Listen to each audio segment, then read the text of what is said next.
मध्य प्रदेश में बीजेपी के प्रदेश अध्यक्ष हेमंत खंडेलवाल ने कहा, कांग्रेस पार्टी और उसके नेताओं ने हमारे लोकप्रिय मुख्यमंत्री मोहन यादव पर कुछ आरोप लगाए हैं, लेकिन ये आरोप पूरी तरह से झूठे हैं।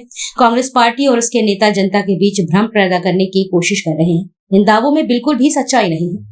आज कांग्रेस पार्टी के द्वारा हमारे लोकप्रिय मुख्यमंत्री मोहन यादव जी पे जो एक आरोप लगाए गए वो पूरी तरह गलत है।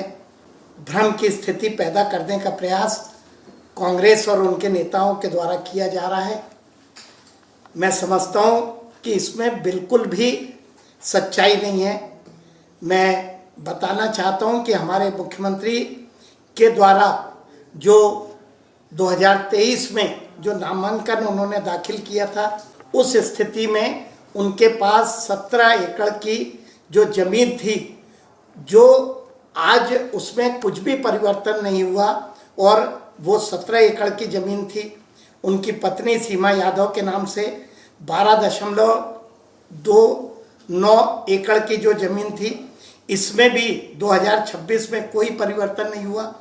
एक सिद्धि विनायक कंपनी जिसकी उस आरोप पे जिक्र किया गया, उसके पास 2023 में 68 एकड़ ज़मीन थी, जो जून में घट के मात्र 65 एकड़ रह गई। और इसमें भी मुख्यमंत्री के द्वारा 2017 में इसके डायरेक्टर के पद से इस्तीफा दे दिया गया। उनके पुत्र वैभव के पास भी 2023 के पूर्व 16 एकड़ जो ज़मीन थी, उनके मुख्यमंत्री बनने के बाद उसमें किसी तरह का कोई परिवर्तन नहीं आया और ये सारी ज़मीन मास्टर प्लान लागू होने के पहले की थी।